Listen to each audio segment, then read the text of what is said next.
Greetings, class. Greetings, students. We are nearing the end of the semester, and Unit 5 is coming up for you guys in either a week or 2 weeks, depending on which section you're in.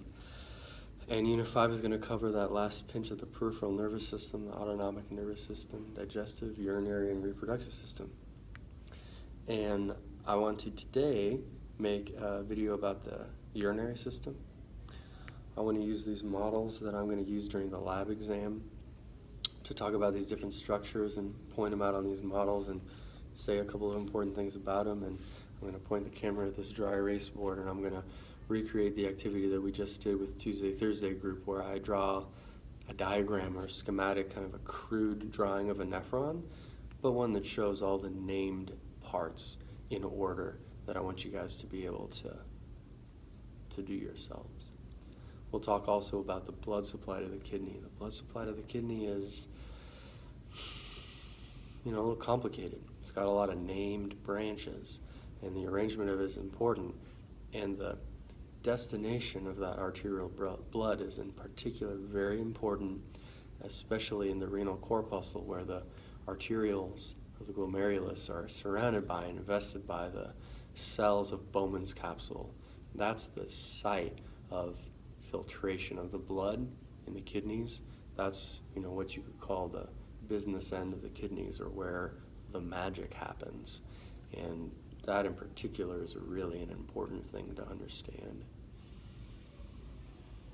Once you understand that delicate anatomy there, you can appreciate how years of long-standing uncontrolled high blood pressure could damage those fragile structures. And you can see as well that even though they are fragile in some ways and appear so, they're also resilient and amazing, and can perform decades of filtering toxins and poisons and all sorts of materials to protect us and keep us alive. So really a pretty cool organ. So on this model, the gross anatomy of the kidney that's important here is going to be first to direct our attention to this region known as the hilum. The hilum is like a gateway to an organ. The liver and the spleen and the lungs all have a hilum, and the kidney has a hilum. It's the area where the major structures come and go, out of the kidney. The hilum of the kidney contains a renal artery, shown here in red, a renal vein, shown in blue, and this beige-colored ureter.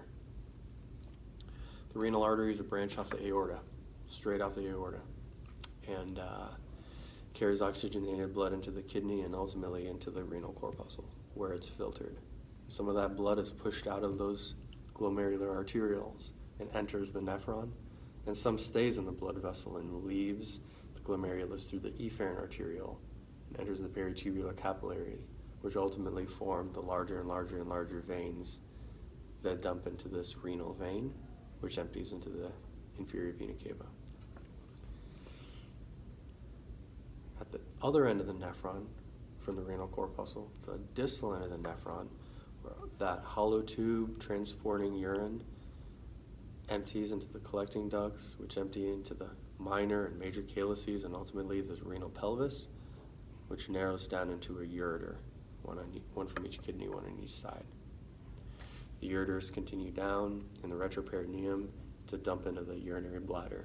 This muscular sac, which is a storage facility for urine, when the time is right, the detrusor muscle, which makes up the wall of the bladder, can contract, and the urinary sphincters, both internal and external, can relax, and urine can be excreted out the body through the urethra out and into the outside world. On this model of the kidney, grossly, and even on our dissection today, you can appreciate the difference between this outer cortex and the inner medulla. Remember, the inner medulla is arranged in pyramid shapes. And when it's cut in a cross-section like this, it looks like a seashell or a triangle. But this model is nice because it shows you that there's a three-dimensional structure to the renal pyramids, the medulla. Okay? In the cortex is where the glomeruli are found. It's where Bowman's capsule is. And those renal corpuscles are either very nearby the medulla, or perhaps closer to the periphery. There's a couple of different arrangements of nephrons, and the difference right now for us is not important, but the loops, the nephron loops, dip down into the medulla, into the pyramids. Then ultimately the collecting ducts kind of converge on the tips or the apex or the points of these pyramids, where they're able to dump into the minor calyces.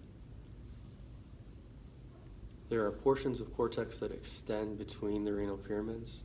They're called renal columns, the roots of cortex. There's a tough capsule that surrounds the kidney. There's fat and connective tissue that surrounds and supports the kidney, perirenal fascia, adipose tissue and connective tissue that supports and suspends it in the retroperitoneum. And that, along with low paraspinal muscles and posterior back muscles and the ribs, all provide support, protection of the kidney.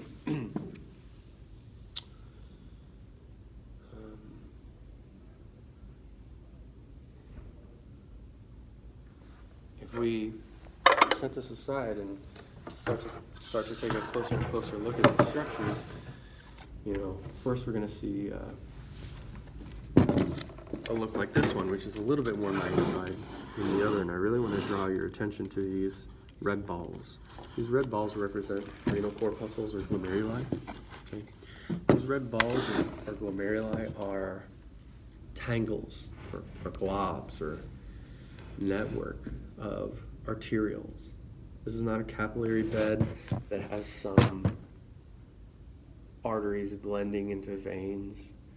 This is like a rest stop off a highway, going still all in the same direction, still part of that same whatever northbound highway, but it's kind of a scenic detour where blood can pass through these glomerular arterioles. Some of that blood is going to be pushed out and filtered out of the bloodstream, collected by Bowman's capsule, shunted and flowing into the nephron.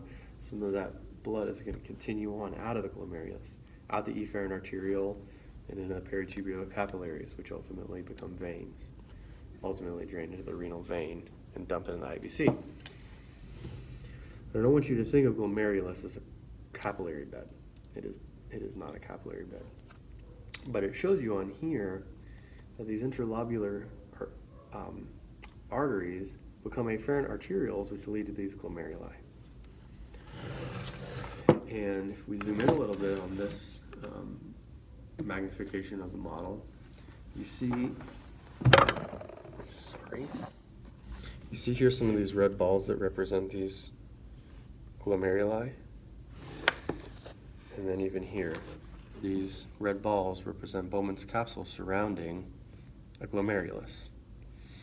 And Bowman's capsule leads into the first part of this winding nephron tubules that ultimately leads into collecting ducts, which together empty into minor, then major calyces, renal pelvis, ureter, bladder, urethra, toilet.